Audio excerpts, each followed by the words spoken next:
Greetings, Clout community. Every week, we'll be bringing you a breakdown of what's happening on the Hill. I'll take a look at bills that are being passed, explain them in plain English, and highlight a few that have gone under the radar. You're going to know whether your reps are voting yay or nay, or whether they're chilling in the Bahamas evading Trump tweets. Let's get to it and find out what's happening this week in Congress.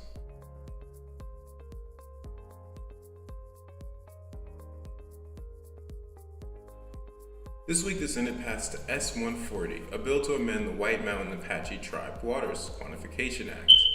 It's a long name, and I'll tell you exactly what that means. This bill takes quite a few steps to give people of native and tribal lands more control and freedom. More notable is the changes to the NLRA. It excludes the Native American tribes and tribal enterprises from requirements for employers under this law. Currently under the NLRA, employers may not engage in unfair labor practices and must allow employees to form unions and engage in collective bargaining. This frees businesses from complying with federal mandates and recognizes the sovereignty of these tribal governments. The Senate will also consider SH Res. 57, which overturns a federal regulation dealing with auto lending and equal credit. This rule holds auto lenders accountable for the discriminatory actions done by auto dealers, even though the financier had nothing to do with the discriminatory conduct. And before we move on to the House, I think you guys might find the votes on the Balanced Budget Act from last week to be quite interesting. It was actually an amendment to the Constitution to force a balanced budget for every fiscal year. Yes, you heard correctly. A constitutional amendment to balance budgets. It failed 233 to 184, but interestingly enough, 226 Republicans voted for this bill, while 6 voted against it. These happen to be the same 6 Republicans who voted against the omnibus spending bill earlier. And why is all this important? Well, the Balanced Budget Act makes it illegal to continue to increase spending by passing budgets with deficits, but the omnibus spending bill included a spending deficit itself. See the issue? Voting for a spending increase and then voting to make that increase illegal is a very confusing policy. I'm sure there's a reason behind it, but I prefer not to speculate. It's worth noting that the Balanced Budget Act had loopholes. It didn't count during war times or any time that America faced an imminent threat, which is like all the time, so there's that. But we must remember that 2/3 majority of the House and Senate and 3/4 of the states would have had to ratify the amendment for it to actually go through. Long story short, it was never really going to happen, but it's interesting to see an actual constitutional amendment go for a vote. Moving on, you may know in the UK there was great debate over the bombing of Syria recently. And over here, there was just as much conversation about the legal grounds for such an attack without Congress declaring war. The president told Congress Sunday that this attack was vital to the national security and foreign policy interests of the United States, intended to prevent future chemical weapons by the Assad regime. Legally, he said that the purpose was a military action to degrade the Syrian military's ability to use chemical weapons and dissuade the Syrian government from proliferating these chemical weapons.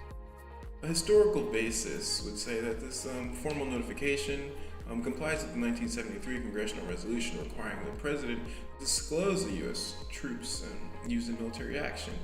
This is the second time President Trump has done so. But in the face of broadening war powers, it's also historically accurate for legal scholars and legislators alike, both sides of the aisle, to question the authority of a commander-in-chief to commit U.S. forces to protect a vague national interest.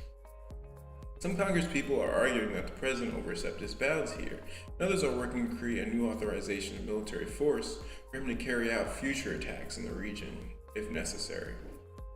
This is very worth keeping an eye on. We'll finish with a couple big-time bills that the House voted on this week.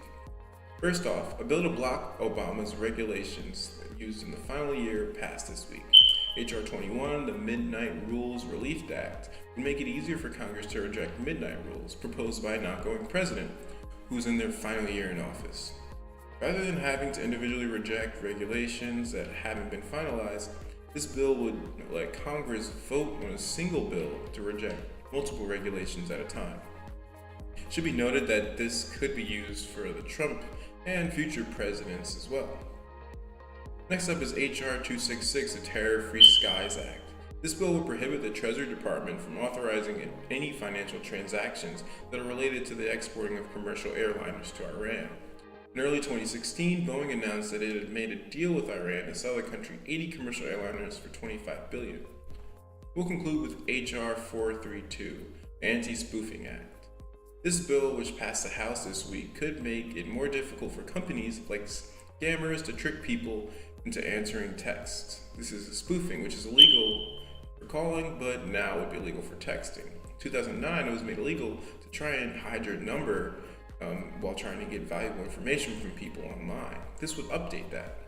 Opponents say that the government should interfere with how companies contact their customers, and everyone should have the right really to hide their number. That's one side, and I'm sure others contend that companies should not be allowed to trick people into thinking they're offering, safe and legitimate services. It's already legal for calling, so maybe the technology should be updated for texting. Versions of this bill have passed the House and Senate, so an end to spoofing may be near. Alright guys, that's all I have. Thanks for joining me. Now let's hit the Daily Clout page and talk about this legislation. You can talk to other members on the forum or on our Facebook page.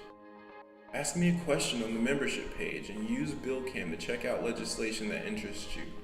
If you haven't already, please go to dailyclout.io and become a member to support these kinds of videos.